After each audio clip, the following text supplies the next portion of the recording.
Broadcasting from the Business RadioX studios, it's time for Workplace MVP. Workplace MVP is brought to you by R3 Continuum, a global leader in workplace behavioral health and security solutions. Now, here's your host, Jamie Gassmann.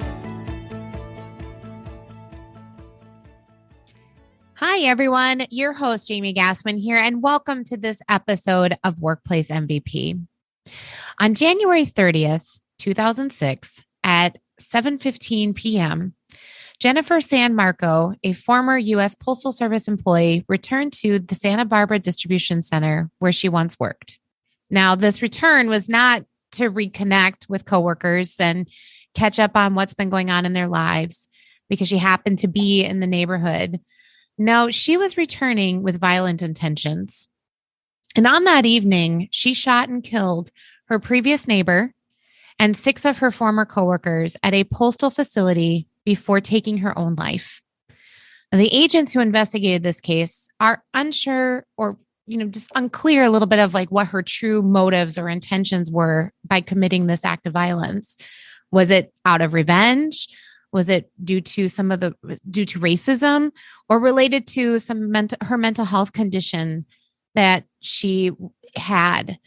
There was certainly evidence of all of those reasonings in her background that led up to this event, but how could the employer have known she would come back and commit harm? And the reality is in this case that they had no indication that it would occur. And looking out over history, this is not the first time that a situation like this has happened in a work environment. And as we can see in the daily news, it wasn't and won't be the last time.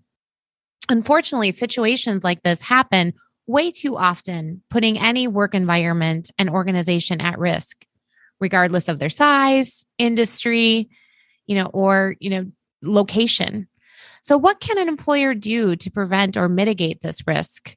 And if unfortunately they do experience an event like this, what can they do to lessen the impact it might have on their organization and its people? Well, with us today is Workplace MVP, Oscar Villanueva, Managing Director of Security Services at R3 Continuum. Villanueva was an agent and executive for the U.S. Postal Inspection Service, the law enforcement arm of the Postal Service, where he oversaw the Los Angeles division and his agency response and investigation into the Santa Barbara Distribution Center shooting. He is with us today to share his experience managing this investigation and from the work that he has done in consulting organizations on how to help prevent and mitigate workplace violence and security risk. So welcome to the show, Oscar. Thank you, Jamie. It's a pleasure to be here today and to have this conversation with you about this important topic. I'm looking forward to it. Oh, and I'm looking forward to hearing your great thoughts and sharing some insights with our audience. So let's start out getting kind of an understanding of your career journey and kind of talking a little bit about the work you've done in the U.S. Postal Inspection Service and where your career is at right now. Sure. So I have over 30 years in federal law enforcement and corporate security consulting, domestically and internationally as well. I've had an excellent and very enjoyable career in both. In all those years, one of my main focuses was workplace violence in my work in federal law enforcement and also for the past 10 years in corporate security. And it has very interesting work. And that along many other areas that I have been involved with, physical security investigations. And now, as I get more and more into corporate security consulting, I really appreciate the opportunity to help individuals and organizations navigate the difficulties of security overall and risk issues that come up. And now, especially, as the topic of this podcast episode is workplace violence. It's a very difficult topic to discuss because there's obviously some unsavory situations that happen out there almost every day. And I think anything that can come of this conversation and the work that I do and have been doing is welcome. Just helping people and organizations get past through this type of very difficult situations that happen with workplace violence. Yeah, absolutely. So looking at the events of January 30th, 2006, I know you shared with me that you were a part of that investigation. Talk me through, that incident and, how it, occurred, and then also some of the things that you're able to share in the aftermath. Well, that was a very difficult time in a number of ways. At the time, I was working in Los Angeles as the head of the Los Angeles division of the U.S. Postal Inspection Service, and of course, we were notified that evening that there had been a shooting at the Santa Barbara Processing and Distribution Center, which is located actually in Goleta, which is a city just north of Santa Barbara, sort of a suburb of Santa Barbara, north of the Santa Barbara city. And what had occurred that we didn't know at the time, but once we responded, found out that this woman and former employee at this facility had been to the facility, had gained access into the parking area and then into the facility, and had shot 6 employees and then committed suicide right there in the middle of the workroom floor. And before going to the postal facility, she actually went and visited a former neighbor that appears to have had some kind of disagreement with her over the years, and shot and killed that person first. And then she went on to the facility and committed the horrific shooting where 6 employees lost their lives. This was a facility that had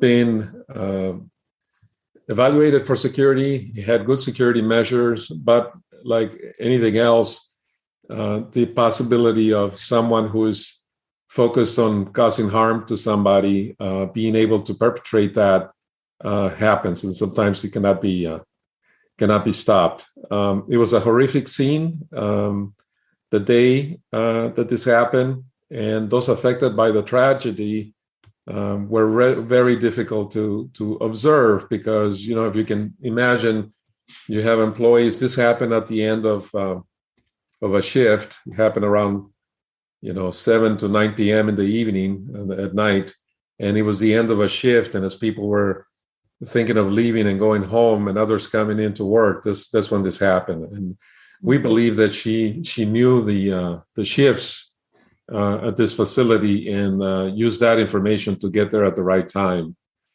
So it was a horrific day, a terrible day. But as anything else, this too shall pass, as they say. And there was an investigation.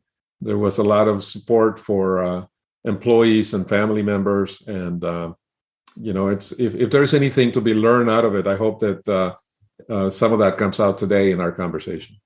Okay. Yeah, absolutely. And, so one of the first questions I have for you is, as a leader, leading that investigation, what was the first thing that went through your mind when you heard the news and then obviously had to respond? What was the first thing that went through your mind? Well, I think the first thing that went through my mind is, how are we going to respond to this and mitigate it? These are very large events.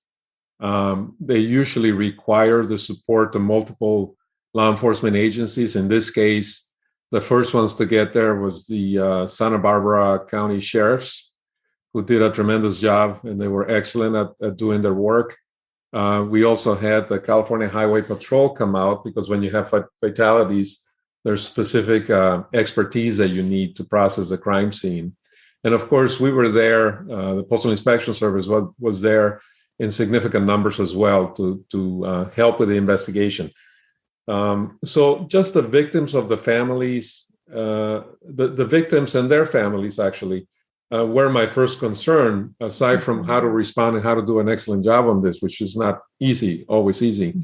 When you have family members who went to work at the regular time and they don't make it back home, that's a really, really difficult situation. So, as you can imagine, after these individuals that were the victims did not show up, did not get home, their family members started coming to the facility to find out what happened. So seeing that anxiety and that, desire to figure out what happened to their family members, whether maybe they had gone somewhere else and didn't make it home, or maybe they were victims of the shooting, was difficult to see.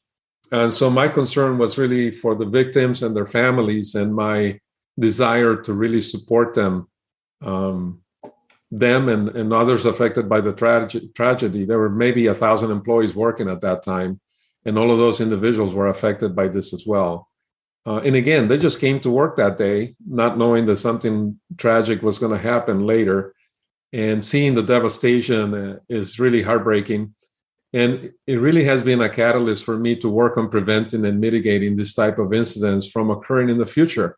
So I know that, when I work with clients that are having difficulties with workplace violence or conducting a threat assessment, there's something inside of me that wishes I can really prevent anything from happening, because I know what it looks like when something terrible does occur. And I hope that in any way it can be prevented, that it can be done so that they don't have to go through this situation. Yeah, because there's definitely this ripple effect, right? When that incident happens, it's not just those that are on that facility, it's the family, it's the community, it's others in the organization that are, maybe not at that particular location, but worked with somebody that was, so there's definitely this kind of spread kind of effect that occurs. So in looking at like the aftermath of that situation, I know the family was probably one of the hardest things to navigate with that, but what are some of the other things that are particularly hard to navigate when a situation like that occurs? Well, as you mentioned, I think the victims' families were the absolute toughest situation to handle. Again, because they're asking questions that you don't have an answer for at the moment. Yeah. And they show up in great numbers. And I think this is something that's very interesting about this incident. There's so many factors that go into play in responding to one of these things that most companies and most organizations really have not thought of. For example, the family showing up. How do you handle them? In this particular case, the way it was done is a church 2 or 3 blocks away was asked if we could use their church. And so whenever family members showed up at the site, they were routed to the church where they could wait until we were able to come over and give them an update. The other part that was really difficult to handle, and again, this is something that a lot of organizations and individuals haven't thought about, a lot of leaders haven't thought about, is the media. There were at least 25 media outlets that showed up, and as in any, and they were all kinds, from national chain networks to local TV stations, newspaper, radio. They were all there. And just managing that was difficult. How do you keep them away from the crime scene? How do you give them enough information for them to be satisfied? Because you know what happens with the media sometimes. If you don't give them information, they're going to go look for it somewhere else, and oftentimes that information is not going to be accurate. So managing through the media part of this was also somewhat difficult. I would say that working with other law enforcement agencies was relatively straightforward, in that, this, unfortunately, acts of criminal activity happen frequently, and there's always agencies working with each other. So that worked okay. But I would say the victim families, dealing with the victims, not only the ones that were deceased, but other employees at the site, with postal management, and also with the media, those 3 were probably the hardest areas to navigate right after this. Yeah, I guess, controlling the scene, but controlling the messaging too, the communications going out. It's got to be very challenging. In looking at your staff and the work environment, because obviously, if I'm understanding kind of the investigation role, you weren't working inside this facility. You were in a different office somewhere else nearby, correct? When when that incident occurred? Well, the Los Angeles division of the Postal Inspection Service has multiple offices all throughout LA County, down in Orange County, all the way down to San Diego. Mm-hmm. And so if you can imagine, when the call went out that this had occurred, inspectors, that's what the agents are called in the inspection service, inspectors, responded from all these different locations, and they all converged at the Goleta Processing and Distribution Center. And so, everybody's there. Everybody wants to help. Sometimes there is something to do. Sometimes there is not much to do until later. So navigating through that was not easy. And the fact that it happened at 9 o'clock at night, around 9 o'clock at night, and most of us arrived an hour or two later because we were large distances away from there. Again, the Santa Barbara County sheriffs are the ones that responded first, and they were the ones that had the SWAT team inside looking for the shooter, because at that time they didn't know that the person had committed suicide. The shooter had committed suicide. So I think the impact on my staff was psychological, for sure. All of us as postal inspectors, we're federal law enforcement agents, but we're also postal employees. And many of us started in the Postal Service, either working at a processing plant like this one, or working in another area of the Postal Service. Sometimes you come into the Postal Inspection Service directly from another law enforcement agency, but many of these individuals that were responding were former operations workers at the Postal Service, and now they were agents. And so you can easily place yourself in the situation that these other employees were at the plant. Mm-hmm. And then on top of that, of course, they have families that are wondering what's happening because this is all over the news. And you have your coworkers. We all know people in the Postal Service that work in other capacities, executives, employees, carriers, clerks. And so you start thinking about all these different people. So it really, even though it happened in one location, it really affects a broad range of employees and facilities within the Postal Service, because, it's like one big family. And if it happened there, it could happen anywhere. Yeah. So I would say the impact on the employees that were working with me was largely psychological. And I think it was just a difficult day. And the week after that, was also hard, because now you're trying to figure out what happened here. And so, you have to really dig deep into the cause and why did this happen to begin with, which it was not easy to determine in this case. Yeah, absolutely. And I mean, in your opinion, looking at, because, we talk a lot about, when you're looking at workplace violence, there's that prevention side of it and trying to prevent it from happening in that work environment. But in the event that it does, how do you mitigate that impact afterwards? And there's so many different things that are impacted, the family members, the other employees there, the culture within the work environment itself, and so it's like, how do you mitigate all of that? From your kind of experience in working in this field, and maybe from this particular situation itself, what do you typically see, in your opinion, for how long it takes for an organization to recover and return to kind of a new normal? Because obviously there's not going to be like what it was before the incident, but what typically is that time frame? Or I'm sure it varies, but what do you typically see for that kind of turnaround in terms of a recovery?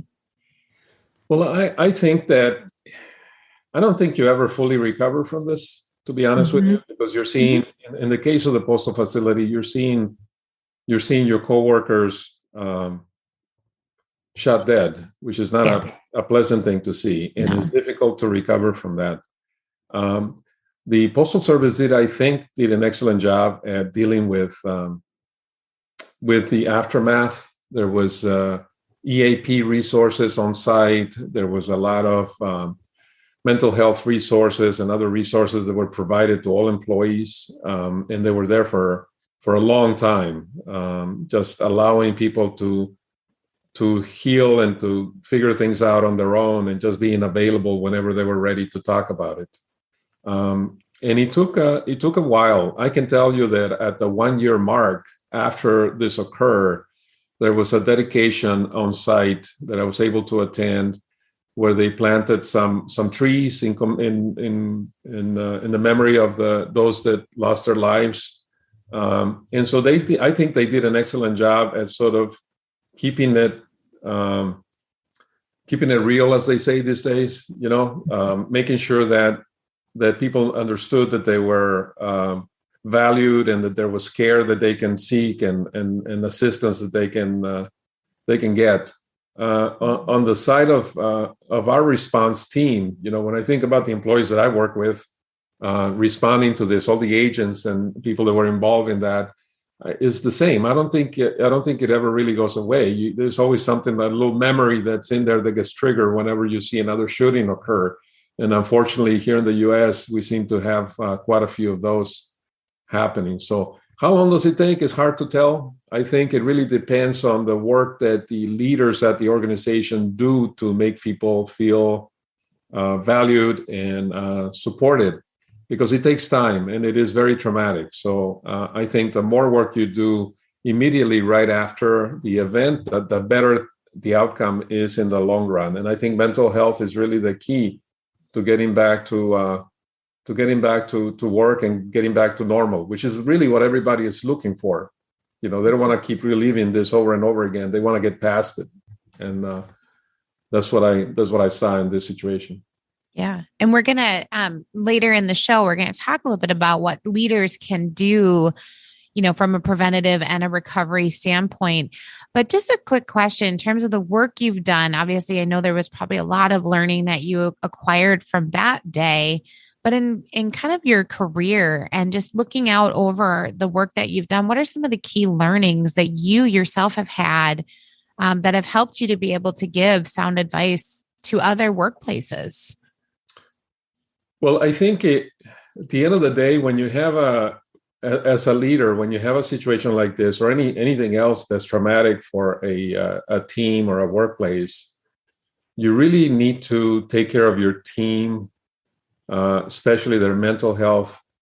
And it's really important that you take care of your own mental health, because as a leader, if you know that you're only as good as the team around you, and the team around you need somebody to point them in the right direction so they can go and do what they do best.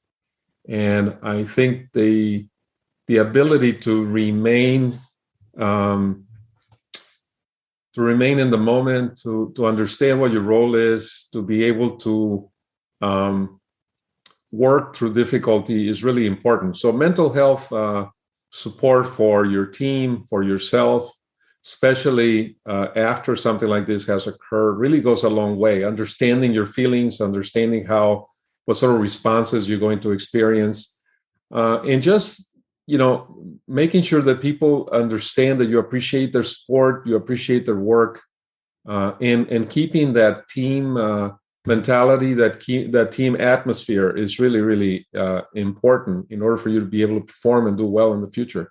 But, this is, there's many types of activities that teams engage in. This happens to be one that can be difficult from a psychological perspective, because you're seeing people harmed, you're seeing lives destroyed, you're seeing a lot of different things that, the average individual doesn't have to deal with. I mean, you see it in the news, but you're not directly involved in it. So I would say mental health, the availability of mental health support before and after and just ongoing is really, really important. Yeah, great. So we're going to talk a little bit more about some of the ways that leaders can protect their work environments and help their teams. But we're going to take a moment and hear from our sponsor. Workplace MVP is sponsored by R3 Continuum. R3 Continuum is a global leader in providing expert, reliable, responsive, and tailored behavioral health, disruption, and violence solutions to promote workplace well-being and performance in the face of an ever-changing and often unpredictable world. Learn more about how R3 Continuum can tailor a solution for your organization's unique challenges by visiting r3c.com today. So, continuing to move into this, so we shared, this particular active shooter situation and the events, how they unfolded, and the investigation.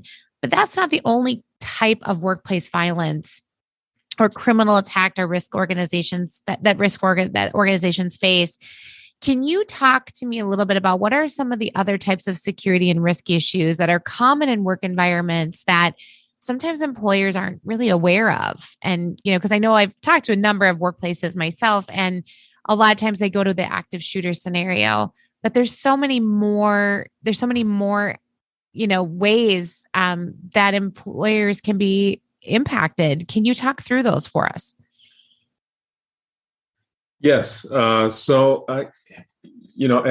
shooter situation and workplace violence is one that most companies face at one time or another.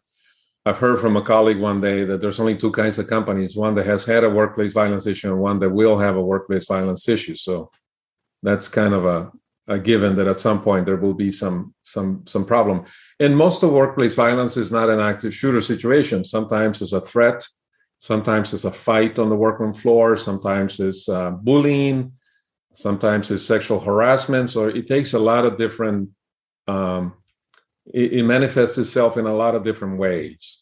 And other types of threats or concerns that organizations and companies face and risk is to their physical security. For example, theft of property, theft of intellectual property rights. Sometimes you have issues with insider threats. For example, an employee that's stealing or employee misconduct. You may also have issues with emergency preparedness situations where you have a natural disaster or a man-made disaster that you need to deal with and recover from. And then the business continuity of the company or the facility or the organization after that. So there's a number of different areas that can be a problem from a security and risk perspective for companies. And I think this is a good spot to mention that, the average company is not in the business of security or risk mitigation. The average company is either manufacturing something or selling a service or providing support or doing something along those lines.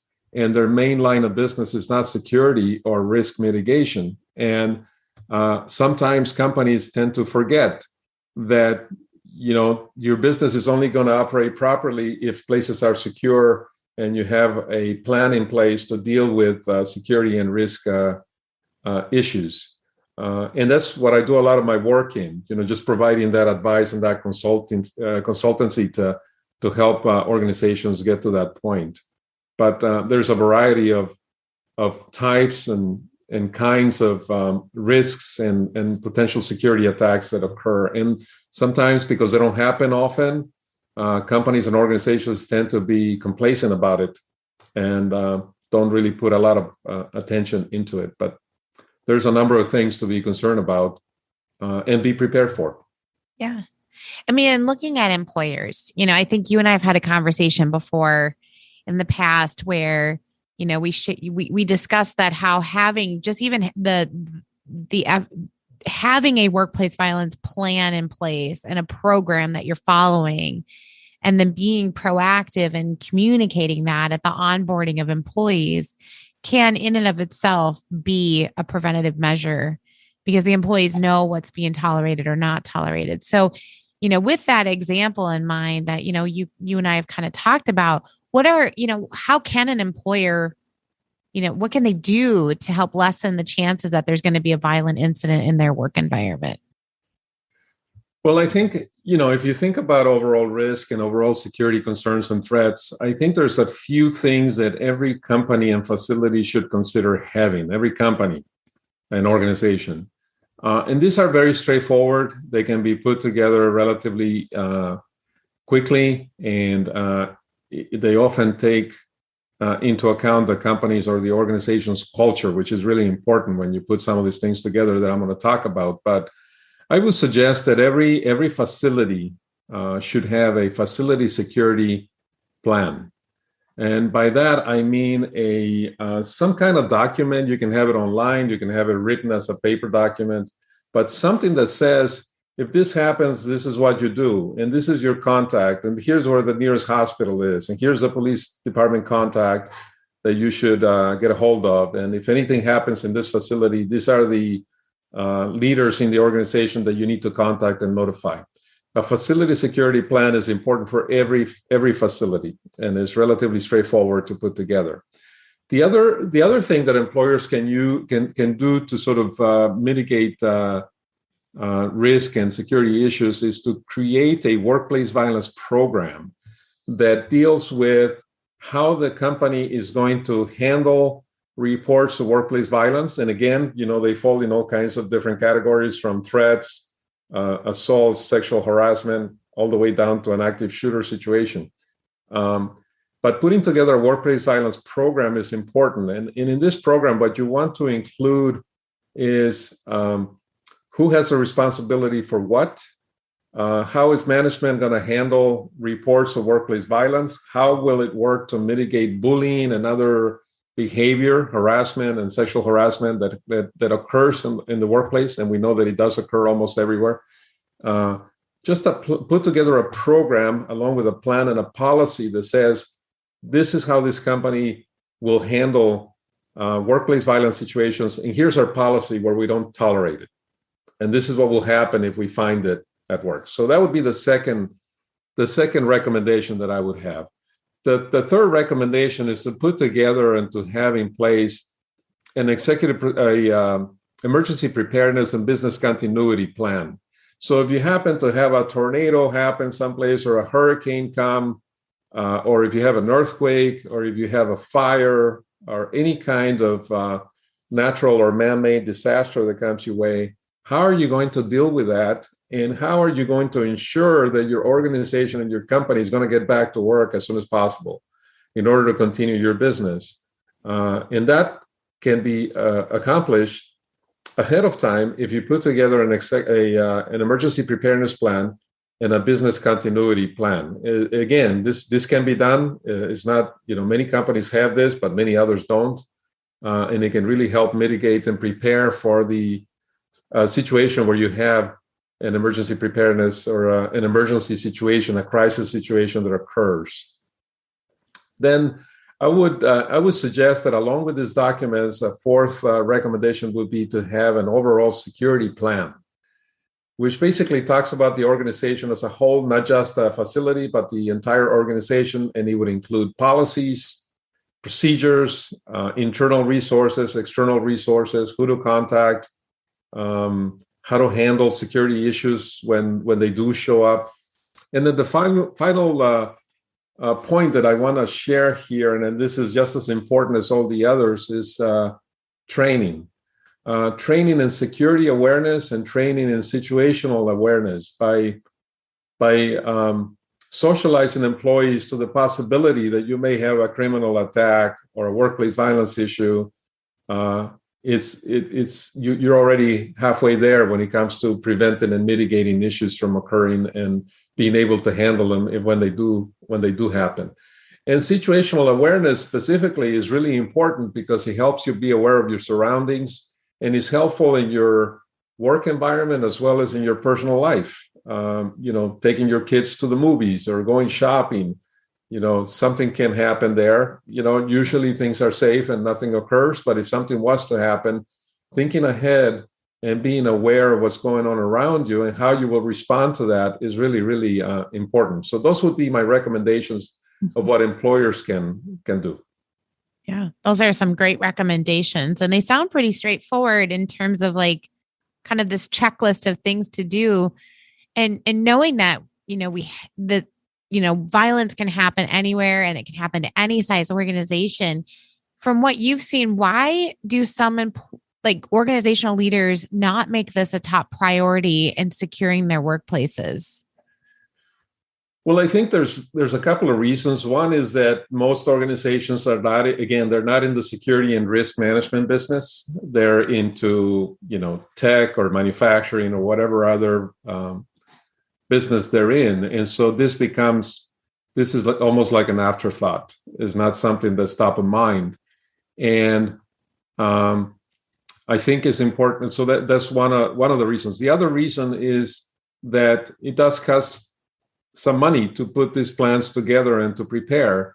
And oftentimes organizations don't see it as an expense that needs to happen at that moment in time. But there are many organizations that have this reasoning, and what ends up happening is they're penny wise and pound foolish or dollar foolish in that when they have the opportunity to do these prevention efforts at a certain cost, they don't do it. But when they do have an incident, there's no limit as to how much money they will spend in attorneys and consultants and advisors and the rest. So I would argue that if you don't have these things in place, these prevention methods in place, you will end up paying a lot more in the future because of that lack of preparedness. Yeah. I can't recall the dollar amount, but I think I read somewhere that, it's like 100 times more after the fact than what you would have paid if you had just done that, a plan up front. It's going to save you a lot in the long run, because especially in a litigation situation, you can show you had, due diligence in protecting that work environment. And I've seen in some cases where the judges, identify that the employer had done everything they could to prevent that. It was completely out of their control. Is that something that you've also seen in the aftermath of some of these incidents? Yes, I think that there is significant liability when it comes to some of these issues, because there is the OSHA Act, I think it was of 1970, dictates that every workplace, every organization, every facility has the responsibility of maintaining a workplace free of hazards. That's the language that OSHA uses in their language. And what that basically means is that you have the responsibility as an employer to keep a place that is safe for a work environment. If you have a workplace violence issue that you're not addressing, if you have a bullying situation that you're not addressing, if you don't have proper physical security measures to keep intruders from coming in, all of those are instances that someone can gravitate towards and file a lawsuit because you did not do your duty as an employer to keep the place safe and secure. So I would argue that one of the great motivators, if employers start thinking about this, is the fact that there is liability involved in a lot of these situations. And that can be mitigated by putting in place programs and policies and practices that address these concerns. It's cheaper in the long run to do that than to wait for something to happen and then face liability, lawsuits, and loss of life, God forbid. Absolutely. So looking out at over the last 2 years, there's been a great number of employees that have moved to a remote work environment where they were originally inside an office setting. You also have some employees who have been in roles where they work with the public, so they haven't been able to have that ability from a remote environment, but they're dealing with more increased frustration and stress from general public. And you have employers that I've started to see that are starting to, where they were allowing this remote work or hybrid setting, are now looking at it and going, nope, we really need you back in the office. So all of these shifts and changes and challenges that we've been experiencing, navigating the pandemic, has created a lot of that, kind of mentioned that frustration and stress. And you're seeing more situations occurring, like on planes. I know there's a lot of plane stories with like the mask mandates, and you've seen a lot of, incidents occurring in stores and restaurants, so it feels like violence is more on the rise than what it maybe was prior to the pandemic. And so I'd like to get your thoughts on that. But then I'd also, from an employer's perspective, because I imagine that a lot of them have not been thinking about this over the last year, that protecting their people and their organization, particularly with this return to office, I think a lot of it's going to be focused around like that health aspect, and how do I keep them safe from catching the pandemic or the COVID? What is some of your perspective on what employers should be thinking about if they are looking at bringing their employees back into the office, or if they are still working in a frontline kind of role? What are some of the things that you would be recommending that these employers start thinking about if they haven't already? Well, I think that there's a couple of factors that come into play here. One is the people who have been working remotely seem to like it. And so there is likely to be backlash when somebody is told you got to come back to the office and you have to get back on your car and you have to commute again and you have to pay for lunch and you got to do all these things that we all have done working in an office someplace. So there could be some resentment there once they've tasted working from home. And I would argue that productivity has not really suffered, from what I can tell, at least from my experience, from working from home as opposed to working from a facility. I would expect that there would be some resentment from having to come back to work. The other area that appears to be a concern, and I would expect this to continue to be a concern, is the polarization of our beliefs when it comes to vaccine, no vaccine, mask, no mask. All of these really divided thoughts that we have when it comes to a lot of these different things. So I would say that the main concern I would have, aside from the health issues and making sure that everyone is safe from that perspective, is the potential for workplace violence, because you will see friction occur when people come back to work. You see it on planes.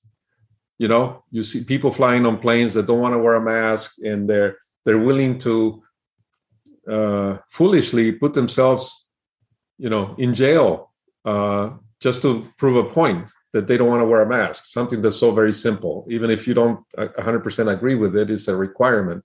So I would expect that when people come back to work, they're going to experience friction. There's going to be anxiety, and there's likely to be resentment from having to come back to commuting and to working in a place when they were doing well working from home.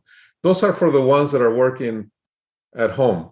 And of course, when you have frustration and you're coming back to work, that frustration is going to manifest itself in different ways. If you go to a restaurant and you're not treated exactly the way you want to be treated, well, you're already in a bad mood. So that may cause you to lash out at somebody. So I would say my advice would be to employers to pay attention to that friction that's likely to occur, to consider the possibility that these people are not going to be 100% happy about having to come back to work, that there's going to be some friction, and to consider putting together, or at least thinking about, a workplace violence prevention program in order to mitigate the possibility of that occurring.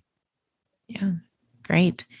And looking out over just in general, this topic, and, what employers, maybe some that have been kind of on the fence of adding a workplace violence program, or, maybe just haven't thought about it. What would be something that you would want to leave with them as kind of a takeaway or an action item that they need to do at least a minimum, where they can start kind of mitigating that workplace violence, of a workplace violence situation in their office? Yeah, so it's pretty straightforward. There should be, to put together a workplace violence program, I would recommend would be the top thing that employers should do in this situation. And it is fairly straightforward. It takes a little bit of research within the company, the culture, the type of issues that they've encountered in the past, the potential problems that they will encounter going forward. And so I would suggest, this potentially could be done internally if you have the expertise. But I would say that more than anything, it's important to bring somebody in that has those types of that type of experience and expertise to help put something together. But I would say a workplace violence, again, remains an important part of what the employer should be thinking about doing as people come back to work, and just overall in this current situation that we have with the pandemic. Are there any solutions that you would recommend, for where they might be able to seek out expert support for that if they don't have that expertise in-house? Are there places that they could go to get that expertise? Well, I think that there's a number of professionals that do this kind of work, me being one of them, through our 3 Continuum. But, it's really important to find somebody. I think it's important to make sure that they have the past experience in doing this type of work and they have a track record of success. I also believe that when it comes to workplace violence, for example, it's important to combine security and behavioral health because that's what's going to give you the best result. There's always a little bit of both components or a lot of both components in every single situation that I've ever encountered. But I think it's important to find a professional that has done this before, knows what they're talking about, and can really help to put something together that's going to be meaningful and helpful. Great. It's been really a great conversation and very insightful in hearing from you, from your experience. So if our listeners wanted to get a hold of you and ask more questions or find out, how they could vet, a vendor, how can they get a hold of you to do that? Well, I would say the best way to get a hold of me is to contact me at Oscar, OSCAR, Villanueva, V-I, as in Victory, ILLANUEVA, at R3 Continuum or R3C.com. Let me do that again. Oscar, OSCAR, Villanueva, VILLANUEVA, at R3C.com. That would be the simplest. It's just a quick email, and I'm happy to talk to anybody who's interested in discussing this a little bit more. Wonderful. Well, thank you so much, Oscar, for being on our show and letting us celebrate you and the great work that you've done in your career. It was very insightful, and I really appreciate you sharing. I'm sure that was a very difficult story to walk us through, but really appreciate you sharing your experiences with us and our listeners, and really, truly appreciate you as a guest. Thank you, Jamie. It's been a pleasure talking with you, and I hope we can do this again sometime. Absolutely. We also want to thank our show sponsor, R3 Continuum, for supporting the Workplace MVP podcast. And to our listeners, thank you for tuning in. If you've not already done so, make sure to subscribe so you get our most recent episodes and other resources. You can also follow our show on LinkedIn, Facebook, and Twitter at Workplace MVP. If you are a workplace MVP or know someone who is, we want to hear from you. Email us at info@workplace-mvp.com. Thank you all for joining us, and have a great rest of your day.